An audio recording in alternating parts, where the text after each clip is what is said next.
Hello fellow readers, book lovers, and whoever else is watching this. I'm Emily at Midnight. Welcome to my channel. I was originally going to do a review of book 3 in the Wheel of Time series, The Dragon Reborn, this week, but I ended up going to a conference last weekend, which will be 2 weekends ago by the time this airs. It was a professional development and networking event for editors, and it was super fun and very educational. But it also meant that I had less time to read, script, film, etc. this last week. So I'm not quite ready to do my Wheel of Time video. We're gonna do something else first. Thank you for bearing with me and just get really hyped about my Wheel of Time video coming out in 2 weeks from this, fingers crossed. I realized that it has been a hot minute since I've checked in. I made a video at the end of January talking about the books that I read that month, and at the end of February I made a video talking about the Black History Month reads that I read that month, but I didn't talk about the other books that I read. And so I figured now that March is over, I can give a review of the books that I read in both February and March. We also need to check back in on my bookish bingo and see if I filled out any more squares there. So let's get into it.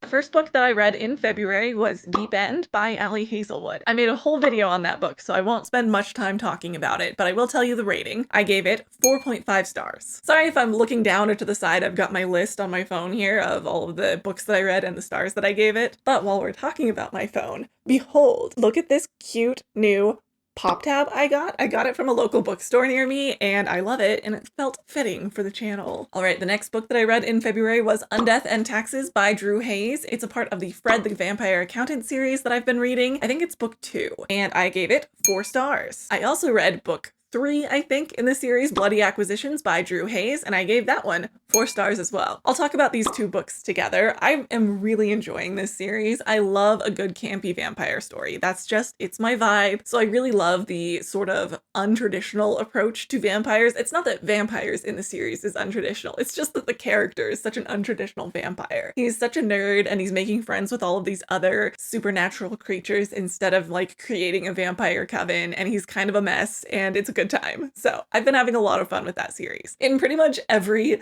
story, each book is like a compilation of short stories, basically. Like they're all like 4 stories or something. And in basically each one, he makes a new friend. I don't think that's how it's meant to be happening, but he just keeps picking up strays as he goes along. And his most recent friend that I adore is a house, a sentient house. The house is alive! It's very much like The Haunting of Hill House, but if you could make friends with it.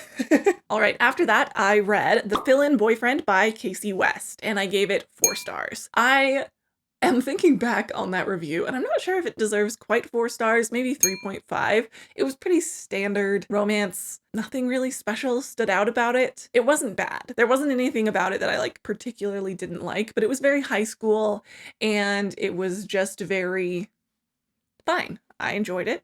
It was a good time. Then we have the chunk of books that I read for Black History Month, so I will just be telling you the title and the rating that I gave it, and you can go to my Black History Month video that I will have pinned in the corner here, and you can watch that video if you want a more in-depth analysis of each of these books. So I read The Color Purple by Alice Walker, and I gave it 5 stars. Then I read When You Were Everything by Ashley Woodfolk and gave it 4.5 stars. And that book was heartbreaking in the best way. I won't say much about it, but it was incredible. Then I read A Princess in Theory by Alyssa Cole and gave it 3.75 stars, which that's the first time I've given something a smaller delineation than a half of a star. I think it's just because Storygraph let me.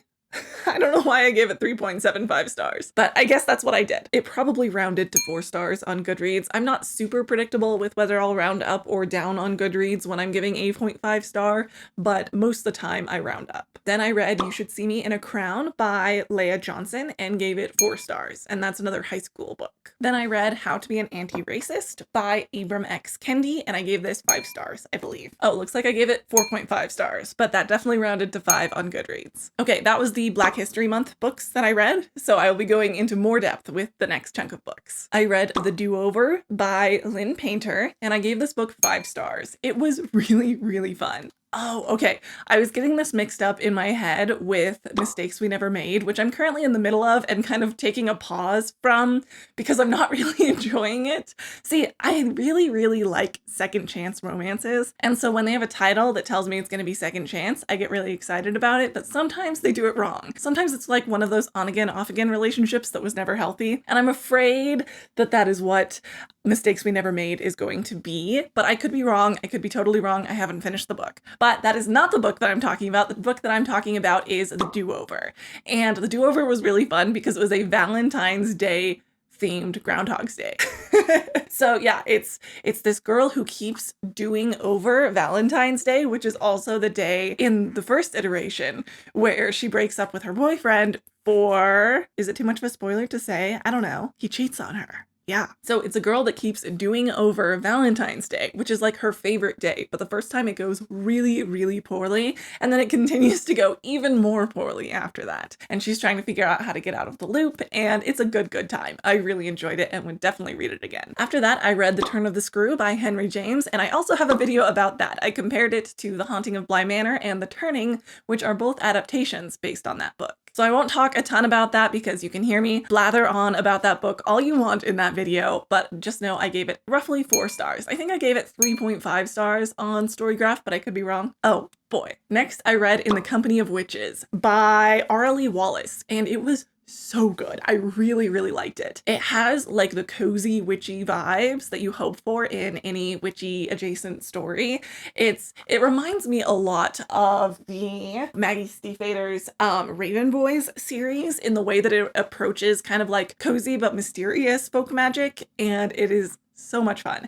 It's like this 30-year-old woman who has kind of sworn off her magic because of a traumatic event that happened in her past, and her 2 aunts that she lived with are trying to encourage her back into it, and they have like very strong and interesting personalities. Everyone in the town that you interact with is like so tactile and have this like third dimension to them, you know, they're very realistic and kind of jump off the page. So I really enjoyed the story. I thought the mystery was good. It was just a really good book that I greatly enjoyed. Did I say I gave that 5 stars? If I didn't, I did. I gave that 5 stars. Ooh, then I read Walking Practice by Dolki Min and translated by Victoria Caudle. I gave this 5 stars. It's a short story. It was originally written in Korean, and it's basically about this alien that is practicing, like is pretending to be human. They like crash landed on Earth and they can kind of transform themselves. And so it goes through the like daily pains of putting on this mask to be a human and like how to like form yourself into a human and try to adapt to society. And all the while they're like going around and killing people and eating them. And it's very, very fun. I really enjoyed it. It also like says a lot without saying a lot. You know, it's one of those speculative stories, speculative fiction, where you can interpret it to mean a lot of things. Like there are a lot of people that don't feel they fit into society the way that they are. And so they have to kind of conform themselves in a way that's kind of all of us, you know? And so it definitely feels fascinating to read and interpret, whether you're interpreting it as maybe someone with autism or someone who's queer or someone who just doesn't fit the gender stereotypes very well or doesn't fit in where they live. It's very applicable and just like kind of resonates with your soul. I really liked it, so I recommend reading it. Okay, then I read Legends and Lattes by Travis Baldree. This book was really, really good. I gave it 5 stars. And I'm thinking about doing a video on it, especially since I've already done a video on cozy fantasy that I didn't like, where this is a cozy fantasy that I did like. I think I might do a full video talking about what I liked about it. Let me know if you're interested in that. I might do it even if you don't let me know, but I would love to hear if you're interested. Oh, and then I read The Sundown Motel by Simone St. James. And this book was on my TBR for a long time. It was particularly in my Libby over and over again for a long time. I kept getting the hold in and then not reading it because I kept thinking that it was going to be some kind of historical text about sundown towns. That is not what it is. So every time I went to read it, I'd be like, wait, this is a mystery? That's not what I thought I was getting. So no, it is not about sundown towns. It's called The Sundown Motel. It's a mystery with this like haunted motel that is, well, haunted. And there's ghosts and there's lots of things going on. There's this young woman who's trying to figure out what happened to her aunt in that motel like a couple of decades earlier. Very interesting. The way that it approaches intrigue by telling kind of 2 two different women's stories and then like leaving one off and making you wonder for a long time, it does eventually wrap back around. It was done really well is what I'm trying to say. I really liked it, and I think I gave it 4 stars. The most recent book that I read at the very end of March was Catherine House by Elizabeth Thomas, which apparently was a debut novel, which is incredible to me because it was incredible. I gave it 5 stars. It was really, really good. Let me know if you're interested in me making a video about this book. I can kind of give you a little bit of a premise, but it's a horror story. Yes, you can tell I'm reading a lot of horror books lately. It's been really fun. It's such an interesting premise. It's about, basically imagine that an Ivy League college was a little bit more secretive and also kind of a cult. And they're working with secret technology, and there's all sorts of mysteries, and this main character, she's so interesting to me. I know some people didn't like her as a character because she kind of has like blinders on some of the time. She like goes in and out of disassociating and like how much attention she's paying to reality. So the story goes in and out of focus too because it's a very close point of view. Anything she's not paying attention to doesn't happen. Like, we don't know about it. And I thought it was really fascinating. I have a lot to say about how this book approached storytelling. So yeah, let me know if you're interested in that. The mystery of it all is very interesting, the horror, the haunting of it, but also just how it tells the story. So that is the last book that I read for this. And now let's get into the Midnight Reading Club bingo sheet. So as you can see, I don't know if I gave you enough time to see, I did fill in one of these squares that is read a book you own but haven't read yet. How to Be Anti-Racist is a book that I've owned for many years and haven't read yet. So I will mark that one off. All right, in order to be able to read what I wrote under it, I had to kind of cover up the word bingo with my sticker here. I could have just used a smaller sticker probably, but I didn't do that. So there you have it, folks. Okay, I'm looking over the bingo sheet, and I think that's all that I can mark off for these 2 months.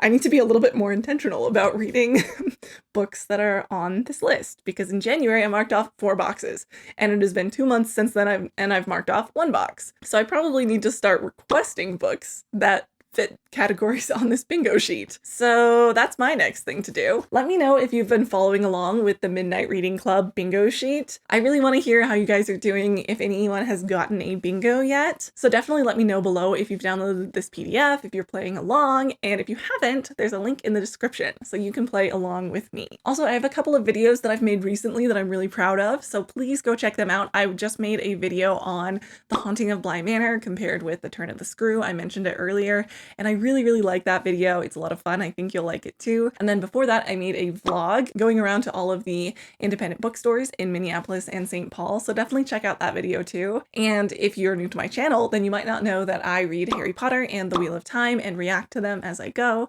So definitely check out those playlists as well. I really hope you liked this video. If you did, please give it a like and subscribe to the channel. It really helps the channel out. I really appreciate the support. I'm putting a lot into this channel, so I hope that you're enjoying it and that we can make it into something great together. Feel free to follow my Instagram, Storygraph, Goodreads, etc., all of which are Emily at Midnight and are linked in the comment section below. Have a wonderful day, treat people with respect, and pick up a book.